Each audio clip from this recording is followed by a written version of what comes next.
Bienvenidos. Hoy en Estás Derrapando, la teoría queer.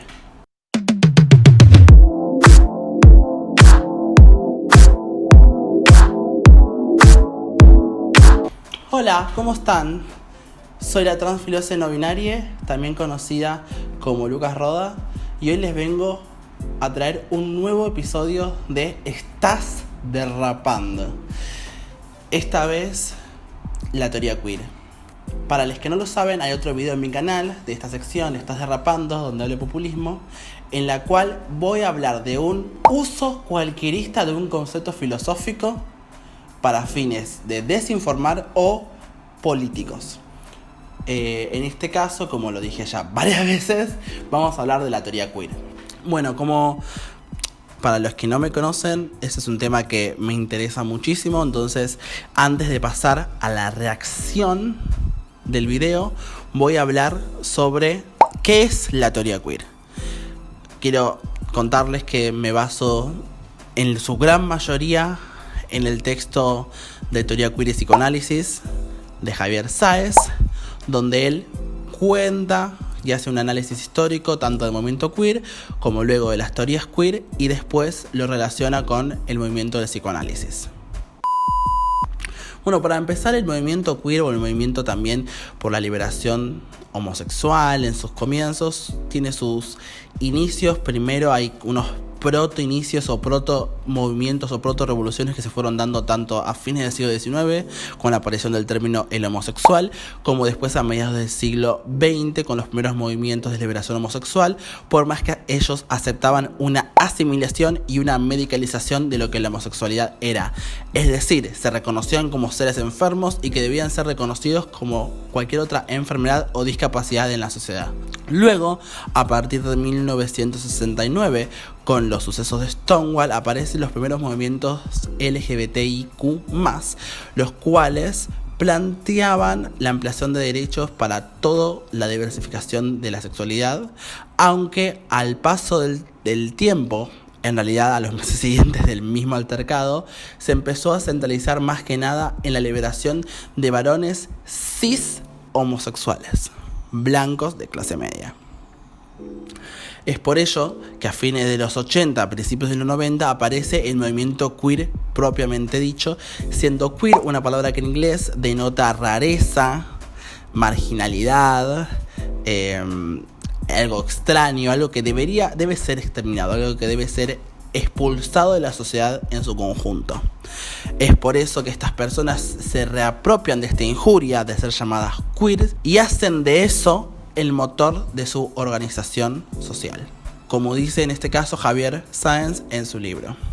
Varios colectivos de mujeres lesbianas, chicanas, negras, latinas, con problemas de paro, de regularización o de inserción social, y personas con sexualidades más diversas y más complejas que la del simple modelo varón gay con varón gay, van a expresar a finales de los 80 su distanciamiento de ese modo idílico y conservador gay, negándose a reconocerse como gays y afirmándose entonces ser queer, es decir, alguien raro, diferente, alguien que reivindica la importancia de la raza y la clase social en las luchas políticas, no solo la orientación sexual.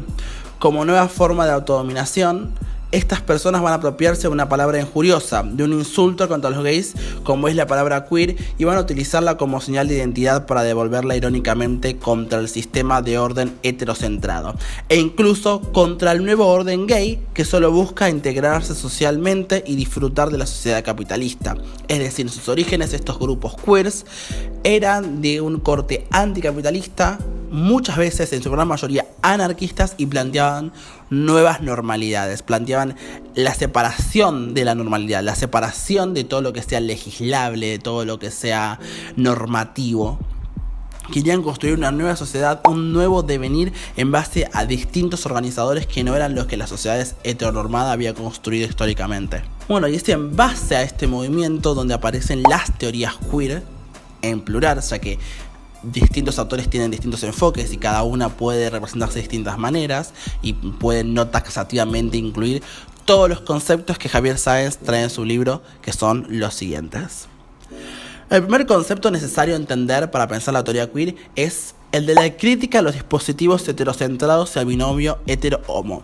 Es decir, estos autores, ya desde los conceptos que trae Wittig como régimen heterosexual, en su libro El pensamiento heterosexual, a finales de los 70, a principios de los 80, ya va a repensar que en realidad todos aquellos binomios construidos en base a la sociedad, hombre-mujer, naturaleza, cultura, etc., son restrictivos, son coercionantes para la emergencia de nuevas sexualidades, de nuevas diferencias entre corporalidades que van a ir surgiendo a lo largo del tiempo.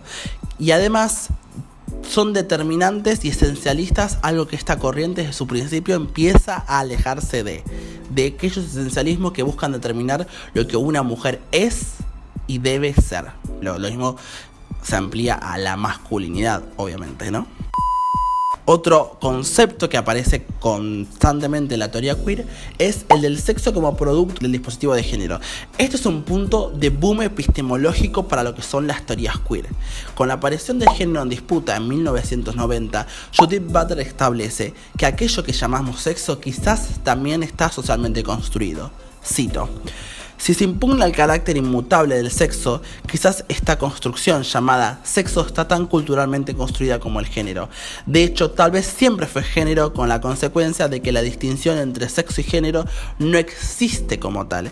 Es decir, lo que ocurre es que hay un efecto que se genera en la sociedad, que es el género, que va determinando qué cuerpos pertenecen a uno frente al otro, y lo que llamamos sexo es la producción de esos cuerpos. Cuando el género ya se establece con ciertas características enlistadas literalmente por un dispositivo médico frente a otras, todos los cuerpos que reproduzcan o representen estas características deben ser y estarán encasillados en dos categorías: hombre o mujer.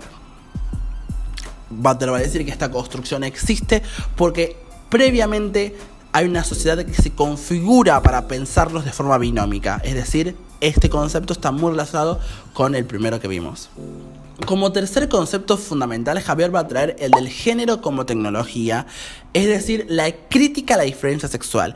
Esto es en base a un texto, Tecnologías del Género, de Teresa de Lauretis, del año 1989, el cual va a traer a cuestionar o a disputar la forma en la cual el género es también asimismo una tecnología.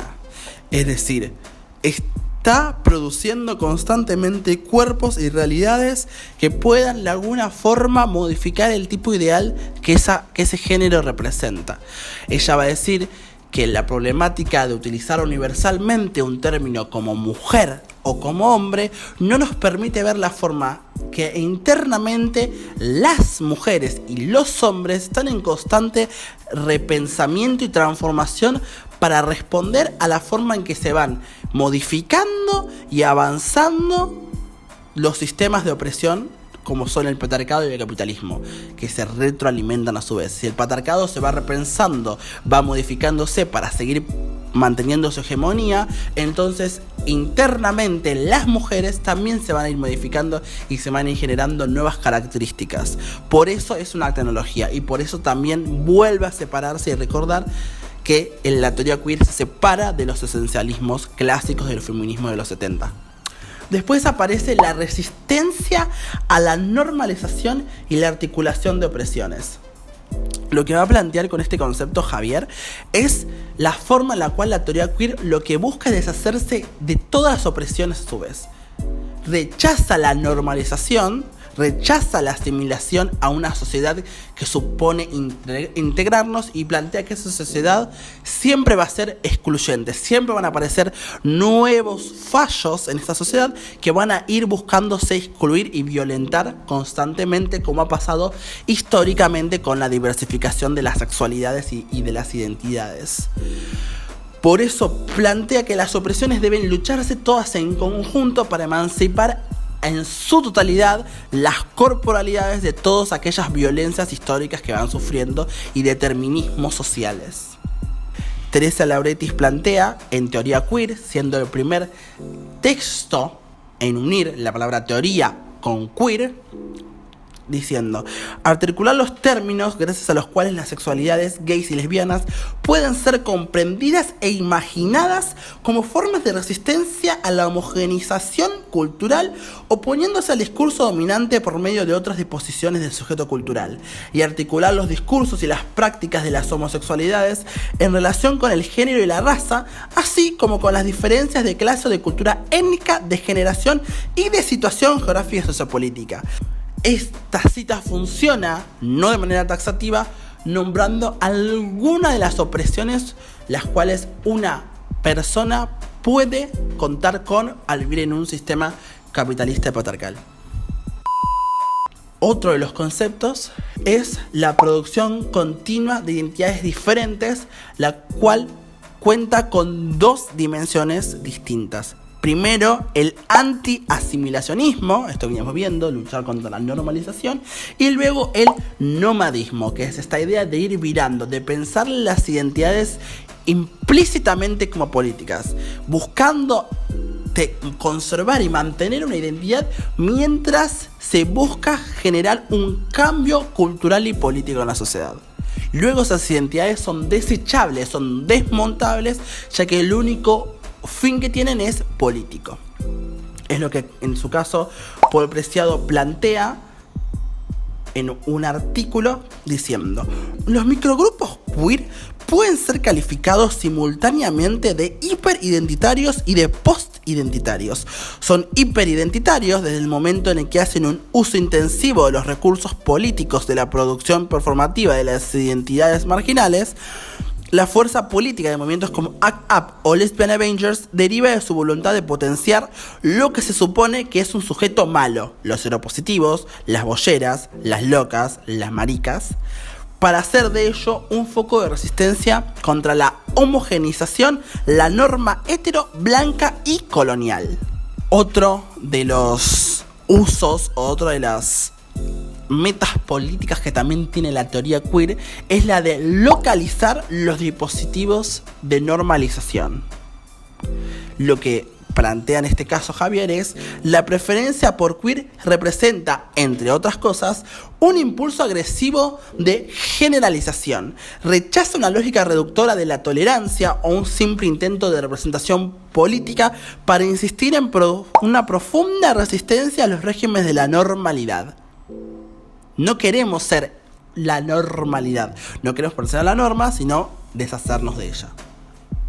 Y por eso hay que buscar dónde en la sociedad, en qué momentos, en qué prácticas, en qué instituciones se recrean y se emplean métodos para normalizarnos. En la reproducción de qué instituciones, de qué prácticas históricas que generan estas entidades sociales que luego se normalizan o se asimilan.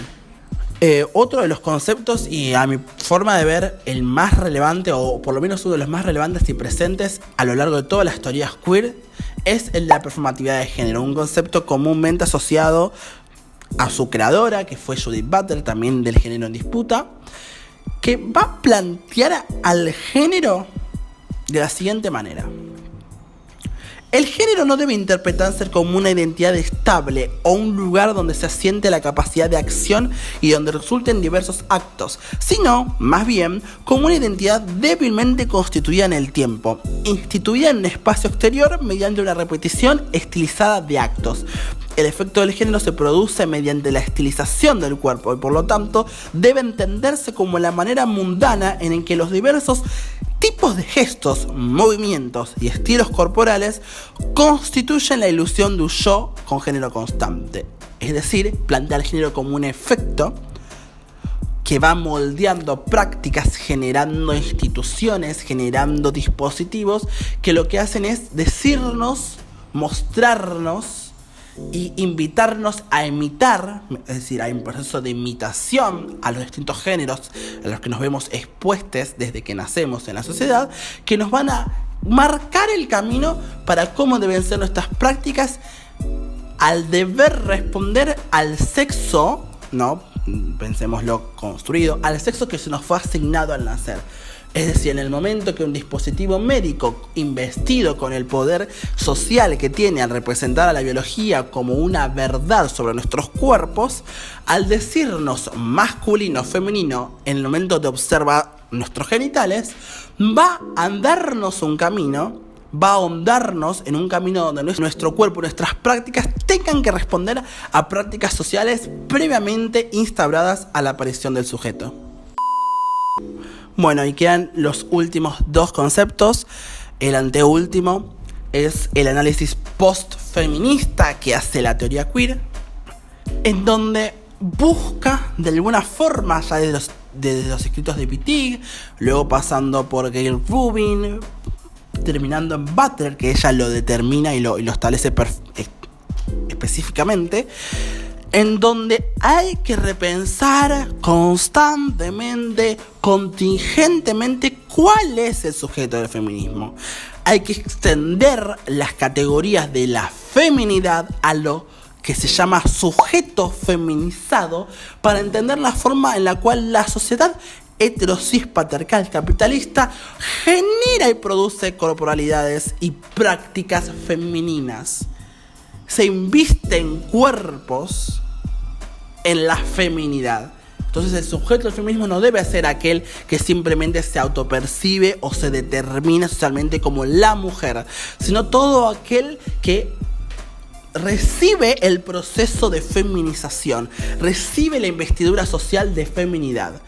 Para explicarlo rápidamente este concepto, es interesante ver el caso de las maricas, ¿no? Como el ser homosexual implica una feminización, te llaman en femenino, te tratan de mujercita, de nenita, porque se ata una práctica sexual y una orientación a una determinada performatividad del género. Por último, aparece el límite más radical, se podría decir, de la teoría queer, en base al texto de Paul Preciado, Manifiesto Contrasexual, que pronto voy a hacer un video hablando específicamente de ese libro, que es el sexo como prótesis, donde Preciado establece: el género no es simplemente performativo, es decir, un efecto de las prácticas culturales lingüístico-discursivas como habría querido Butler. El género es ante todo prostético, es decir, no se da sino en la materialidad de los cuerpos, es puramente construido y al mismo tiempo enteramente orgánico. Escapa a las falsas dicotomías metafísicas entre el cuerpo y alma, la forma y la materia. El género se parece al dildo, porque los dos pasan de la imitación. Es decir, el dildo, el plantea, no busca imitar al pene, no es la versión del pene o la reversión de un pene. El dildo es en sí un instrumento que genera placer, que no tiene nada que ver con lo que implica un pene. No es un pene de inferior calidad ni nada. Simplemente es un instrumento sexual que busca el placer por fuera de las limitaciones corporales. El género plantea lo mismo. Y él, cuando piensa en la materialidad del cuerpo, piensa en la forma en la cual, por ejemplo, una persona trans, él siendo trans incluso, requiere hormonizar su cuerpo, intervenirlo, modificarlo, porque responde a este género. El cuerpo es parte de ese género y de esa materialidad. Como siempre, voy a estar censurando las identidades porque, como decía Nietzsche, no es contra las personas que voluntariamente deciden responder a estas ideologías, sino es pensar cómo hay estructuras de poder e ideológicas que permiten que existan estos discursos que buscan desinformar y llevar adelante plataformas políticas. La sociedad nos impone un género según el sexo, si es chico, azul, si es chica, rosa. El feminismo quiere abolir el género, ni rosa ni azul, sino personas. El pensamiento queer quiere mantener el rosa y el azul solo que a la carta. Eso es liberalismo, no feminismo. Bueno, este punto me parece sumamente interesante porque es algo que Butler retoma a la hora de hablar luego de haber sacado Género Disputa. Al poco tiempo, creo que al año o a los 2 años, saca Cuerpos que Importan, su segundo libro, donde ella va a hacer esta distinción. El género no es voluntarista, no es a la carta como plantea esta señora desinformando. El género es un proceso, un efecto social que se impone y se codifica en el cuerpo. El cuerpo representa un género específico determinado, con prácticas e instituciones y prótesis que nos moldean. Pero en ese mismo efecto, en ese mismo lugar, está el germen de la resistencia, está el proceso de subversión que nos permite adoptarnos, imitarlos y volverlos una parodia. Está ahí donde aparece no la voluntad, como plantea ella desde un concepto liberal, sino el agenciamiento. ¿De qué forma nos adoptamos de las instituciones, prácticas y herramientas que la sociedad construye como las que generan el género, valga la redundancia, para poder hacer de nuestro género, con esas herramientas, lo que cada persona desee o practique o sienta en base a la materialidad de su cuerpo? Pensar que la teoría queer es liberal no solamente es ignorar el contexto histórico donde surge el movimiento queer y su validez ideológica anarquista e incluso, y como vimos antes, en contra de las representaciones políticas y la normalidad, sino que también es un uso peligroso político que busca establecer que la única respuesta y el único feminismo posible es el que abole el género, aquel comúnmente que este concepto emana comúnmente, no siempre, ya que vimos por ejemplo que el xenofeminismo, que lo dejo en la tarjetita, también es abolicionista del género, emana de un feminismo radical que es usualmente trans excluyente. Parece que si sos trans, leíste sí o sí a la teoría queer, la apoyás y por poco hiciste una orgía con Butler. Si supieran que solo el 1% de nosotros llega a la facultad, yo sí la leí. Y me parece una mierda liberal, eurocentrista, misógina que no nos representa. Aflojen. Y él sube la vara. Pocos la han leído porque pocos somos los que sabemos que existe o siquiera entendemos inglés. O tenemos la posibilidad de acceder al internet o a los libros porque el sistema nos empuja a la pobreza. Entonces no tiene sentido que nos responsabilicen de algo que no es nuestro. Primero, quiero hacer un paréntesis acá. Esto es cierto. La población travesti trans en Argentina está marginalizada y está empujada a realizar trabajos precarizados. Eso es cierto. Aún así, me parece extraño que nos tire la pelota a la gente que lee, defiende o escribe teoría queer para respuesta a reacciones conservadoras lógicas de un movimiento transfeminista cada vez más poderoso. Me parece a mí que estás desviando la atención a donde deberías poner tus esfuerzos en atacar y en reiterarmente posicionarte en contra. Me parece que en ese caso es una alianza mucho más enriquecedora con la teoría queer que con un feminismo más radical que seguramente es el que plantea. Porque por eso después dice, y pedófila. Y pedófila, le dice a Butler pedófila. No nos olvidemos que una parte apoya explícitamente la pedofilia. Yo tengo el libro ahí, lo leí 6 veces por la dificultad que es y jamás vi un mínimo ápice pedófilo. Es más, la única vez que leí que Butler era pedófila fue de la boca de Agustín Laje. Así que un varón feminista, trans, de un movimiento, diga esto me parece una barbaridad.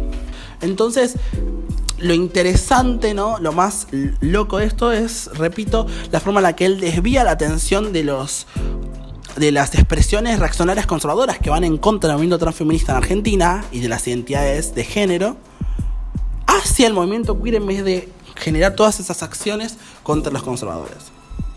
Me parece que es fácil pegar a los queers. Y es fácil decir un axioma tan leve como liberal, eurocentrista y misógina. Y bueno, por último voy a decir un último tweet que dice así. La teoría queer es fruto del posmodernismo más reaccionario. Surge en las universidades burguesas. Que me diga qué teoría súper antirrevolucionaria no. Justo a este tweet le respondieron tipo, Marx también era burgués. Y en cambio estás hablando de anticapitalismo como si no lo fuese. Como si las teorías socialistas no fuesen también burguesas. Pero bueno, esto es desconocer el contexto histórico. Como si fuera lo único que importa además, el contexto histórico donde emanan las teorías. Siendo que encima la teoría queer se basa en un movimiento queer marginalizado, precario, anarquista, emancipatorio de los 90 en Estados Unidos. Nada que ver. No importa. No quiere acabar con el capitalismo. Mentira. Hacen de una lucha parcial su bandera de lucha. No se entiende. Y quieren realizar una adaptación del sistema. Justamente, como vimos antes, surge en base en contra de las adaptaciones del sistema. Para sus defensores, la opresión es una construcción mental artificial. No es cierto. Es material. Es hasta prótesis y pasa por el cuerpo. Tanto cuerpos que importan y el manifiesto contrasexual hablan específicamente de esto, también tecnologías de género. Por lo que en su degeneración ideológica niegan la materialidad de la opresión, cayendo en el idealismo más absurdo. No es cierto.